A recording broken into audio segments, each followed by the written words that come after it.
अस्सलामुअलैकुम वरहमतुल्लाहि वबरकातुहू। मेरा नाम है सारा अहमद और आज मैं आपको 27 लैलतुल कद्र में कौन सा अमल करना है, नमाज पढ़ना है और क्यों पढ़ें, क्या अहमियत है इस रात की, सब बताऊंगी। चलिए वीडियो को स्टार्ट करते हैं। आज है 27 लैलतुल कद्र की रात और इस रात को आप बिल्कुल भी मिस ना करें। हमारे नबी सल्लल्लाहु अलैहि वसल्लम फरमाते हैं कि रमज़ान महीने में आखिरी 10 रात बहुत ही खास रात है और इन रातों में जो बेजोर रात है, मतलब 21, 23, 25, 27 और 29, ये बेजोर रात में लैलतुल कद्र को ढूंढने को कहा गया है। और इन रातों में जो बेजोर रात है, मतलब 21, 23, 25, 27 और 29, ये बेजोर रात में लैलतुल कद्र को ढूंढने को कहा गया है। ये एक रात इबादत करना जैसे 1000 महीनों की इबादत से भी बेहतर है और 30,000 दिन की इबादत से भी बेहतर है। और जो शख्स छोड़ देता है इन रातों में इबादत करना, वो अपनी किस्मत छोड़ देता है, वो अपने हाथों से एक गोल्डन अपॉर्चुनिटीज़ छोड़ देता है कि मैं अल्लाह ताला से इन रातों में दुआ नहीं मांग पाया। ये रात साल में एक ही बार आता है, लोग इस रात के लिए तरसते हैं और हमें इस रात को ऐसे ही बेवजह गंवाना नहीं चाहिए। जो शख्स अगर 21 रमज़ान में किसी न किसी हालत से इबादत नहीं कर पाता है तो वो 23 को करे।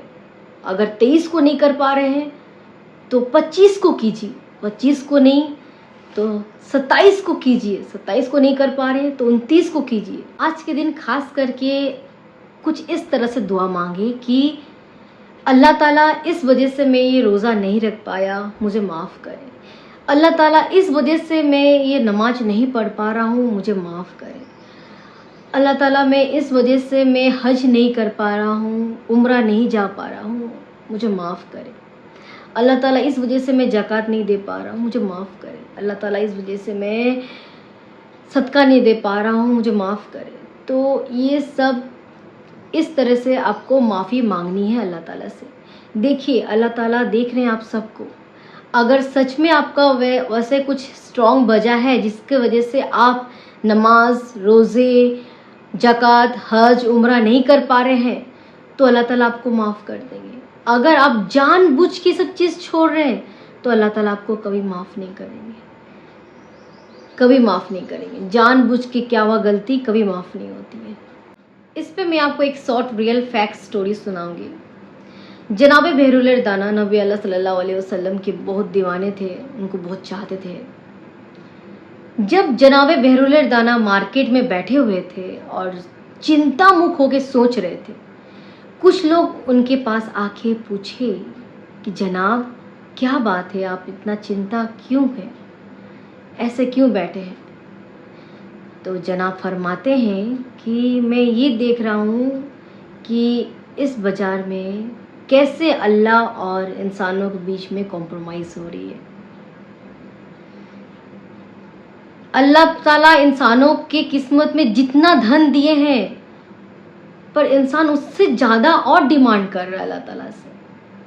वो चाहता है मुझे और मिले, और पैसा दीजिए अल्लाह ताला, और धन दीजिए।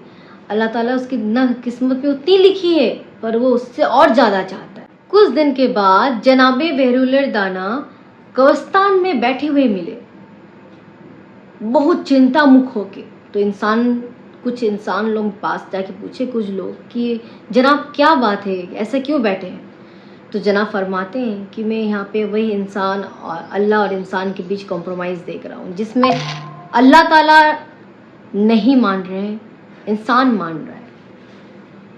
मतलब इसका मीनिंग बहुत ही डीप है। और इंसानों ने तो बहुत धन कमा लिए, बहुत सोना कमा लिए, चांदी कमा लिए। अल्लाह ताला के लिए क्या किए हैं? कौन सा अमल किए हैं? कौन सा इबादत किए हैं? अल्लाह ताला के लिए क्या लेके गए जो अल्लाह ताला कॉम्प्रोमाइज़ करेंगे, मानेंगे? अल्लाह ताला नहीं मान रहे हैं, इंसान मान जा रहा है, अल्लाह ताला नहीं मान रहे। याद रखिए, जब आप इस दुनिया से जाएंगे तो आपके हाथ पूरा खाली, कुछ नहीं रहेगा, कुछ भी नहीं आपके साथ जाएगा, कुछ नहीं जाएगा। आप इस दुनिया में जितना भी धन दौलत सोना चांदी नए नए कपड़े बंगले BMW कार सब कुछ खरीद लीजिए, कर लीजिए, आपके साथ कुछ नहीं जाएगा। सिर्फ आपके साथ आपका अमल जाएगा। याद रखिए, इस दुनिया में आप जो फसल बोएंगे आखिरत में आपको वही फल ही मिलेगा।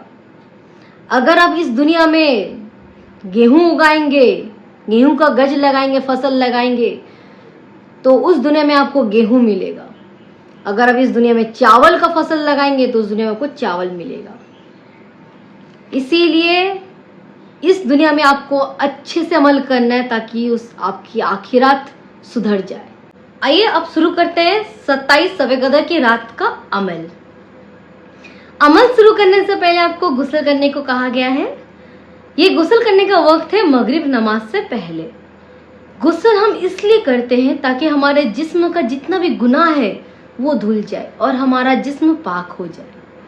हमारे जिस्म में जितनी भी गंदगियां हैं, मीन्स जितनी भी बीमारियां हैं, वो सब ठीक हो जाए। गुस्ल से बीमारियां भी ठीक होती है, इसीलिए आप गुस्ल करना ना भूलें। जो शख्स बीमार है गुस्ल नहीं कर सकता, बिना गुस्ल का भी वो इबादत कर सकते हैं। उसके बाद आपको ये अमल शुरू करना है। ईसा नमाज के बाद रेस्ट ले लीजिए, नमाज ईसा नमाज कंप्लीट कर लीजिए। उसके बाद आराम से ये अमल को शुरू कीजिए। 6 रकत नमाज पढ़ने को कहा गया है, 2-2 रकत करके।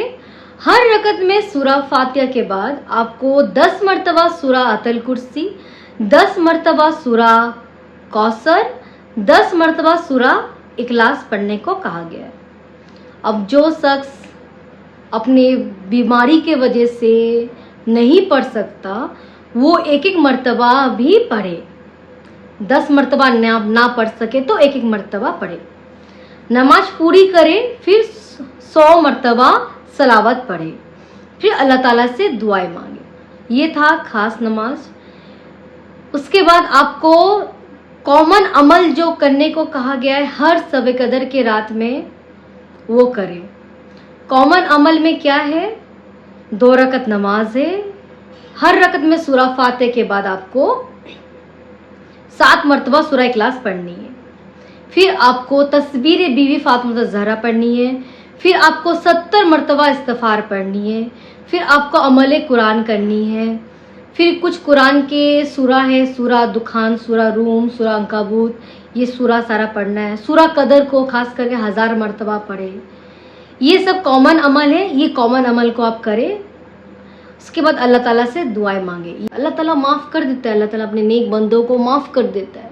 बट जो बंदे अल्लाह ताला की कही हुई बातों पे नाफरमानी करता है, अल्लाह ताला से बिल्कुल खौफ नहीं है उससे, वो अल्लाह ताला उसे माफ़ नहीं करते। जो गुनाह पे गुनाह करता है जानबूझ के कि मैं ये गुनाह कर रहा हूँ, अल्लाह ताला मुझे गुनाह की सज़ा देंगे तब भी मैं गुनाह करूँगा, अल्लाह ताला उसे कभी माफ़ नहीं करते। याद रखिए, 40 साल होने के बाद आप और जवान नहीं रहे। अभी 40 साल अगर आपका क्रॉस हो गया, 40 एज, आपको तब देखना है कि आपने अपनी जवानी में कितना नमाज पढ़े हैं, कितना रोज़े रखे हैं और कितना अमल किए हैं। हज गए हैं, उम्रा किए हैं, ज़कात दिए हैं, ये सब आपको चेक करनी है। क्योंकि 40 के बाद कभी भी मलाकाए मौत आपके पास, आपके गेट में नॉक कर सकती है, कभी भी आ सकती है।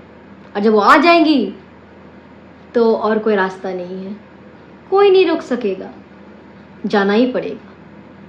ये सोच के अब अमल करना शुरू कीजिए, नमाज पढ़ना शुरू कीजिए। जो शख्स शब कदर की रात अमल करता है, आने वाला 1 साल उसकी किस्मत चमकती है और अल्लाह ताला से जो जो दुआएं मांगता है अल्लाह ताला इसके बाद उसको सब दे देती है। अल्लाह ताला हम सब के अमल को कबूल अदा फरमाए, इंशाअल्लाह, आमीन या रब्बल आलमीन। कैसा लगा मेरा वीडियो मुझे कमेंट करके ज़रूर बताइएगा, और अगर वीडियो अच्छा लगे तो लाइक और सब्सक्राइब ज़रूर कीजिएगा। अस्सलामु अलैकुम वरहमतुल्लाहि वबरकातुहू।